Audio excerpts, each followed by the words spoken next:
last speaker for today, which is great because I want to talk with you about what you will be doing after this talk, or after this afternoon, or maybe tomorrow morning.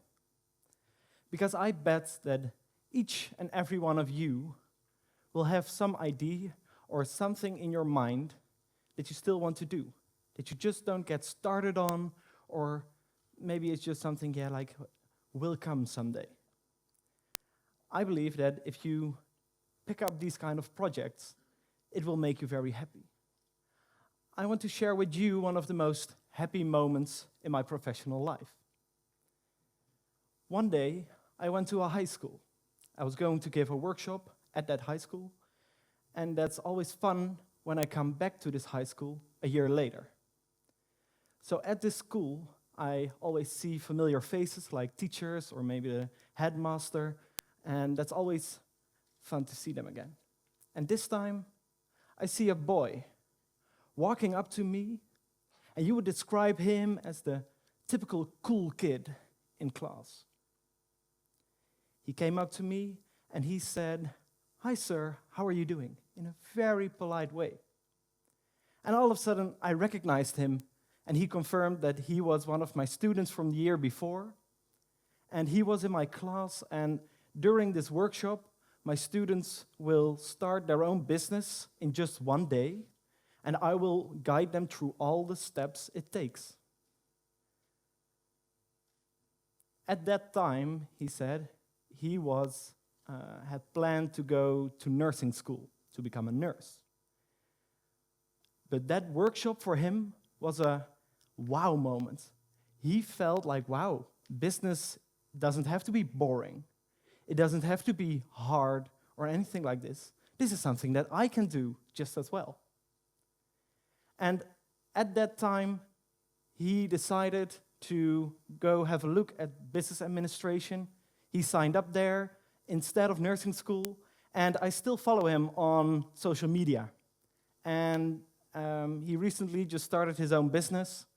And just imagine how proud you would feel to impact somebody's life that way. My name is Wart van Gasteren. As a kid in primary school, I was a kind of a nerd.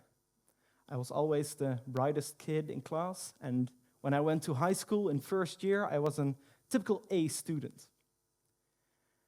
The second year, I was a B student, and then I became a C student, and things went a bit backwards. What happened? I noticed that I lost a bit of joy and challenge in my classes. I tended to do more stuff outside of the classroom, for example, debate club, or I became part of the student council. And I did these things to do a lot more, and at the end of high school, I graduated. I don't understand how, because of my grades, but I graduated.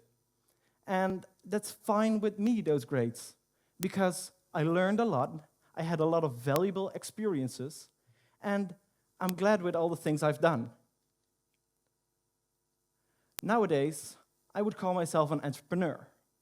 I have started several projects and businesses, and one of the first projects I've started was the Entrepreneurial Olympics here in Nijmegen.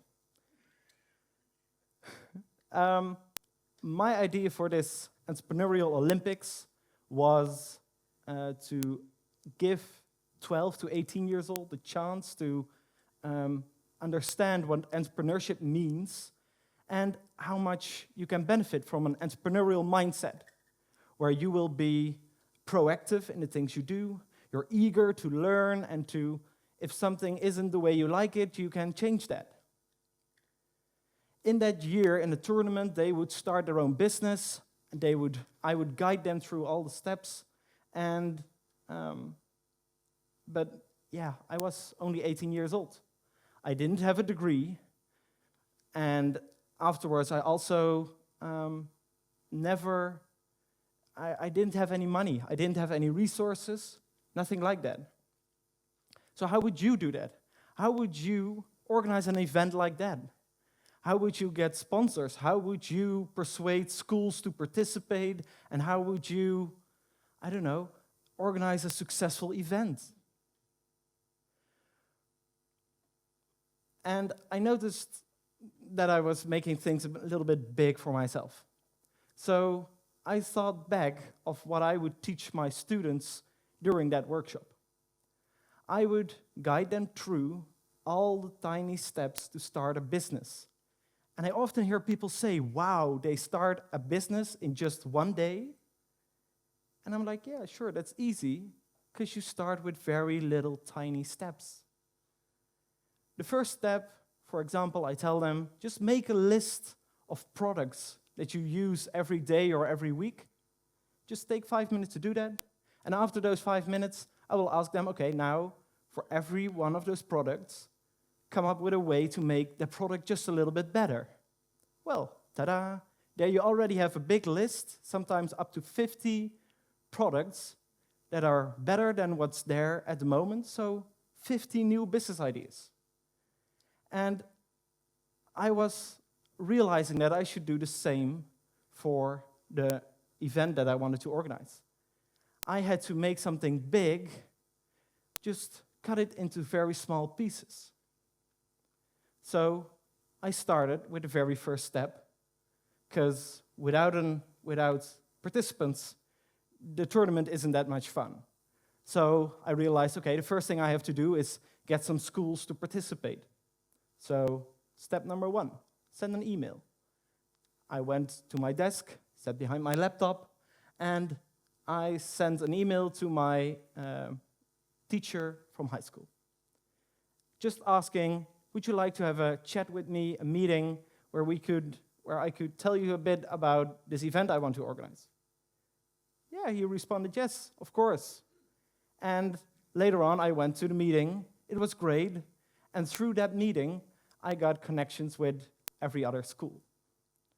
Next step, okay, we need a team to organize this. So I talked with my roommate. He knew a few friends. I put a post on Facebook.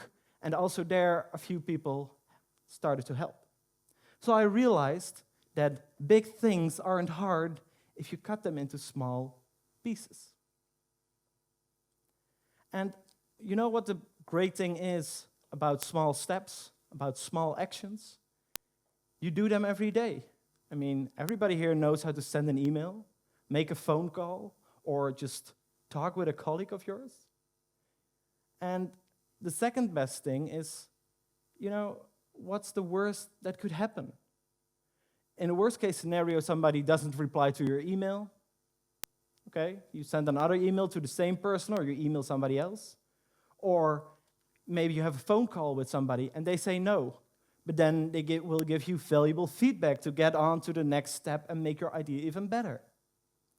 So these small steps are great to get started, and once you get started, you'll create momentum for yourself, and you'll get the ability to move on with your idea.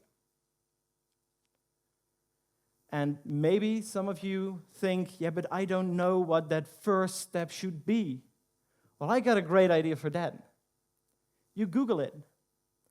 I learned myself how to build a website. I learned myself what would be a great email to send somebody. So just Google it. How to start a consulting business. How to convince my boss to give me this great project. How to become Instagram famous, or maybe how to write a TED Talk. I want you all to go, when you go home, I want you all to visualize the project you want to do, and just think about what would be a very small step, maybe just something that's small that you can do within 5 minutes, and start with that. So I hope that all of you, after this talk, will remember at least one thing, and that's that every big journey starts with small steps.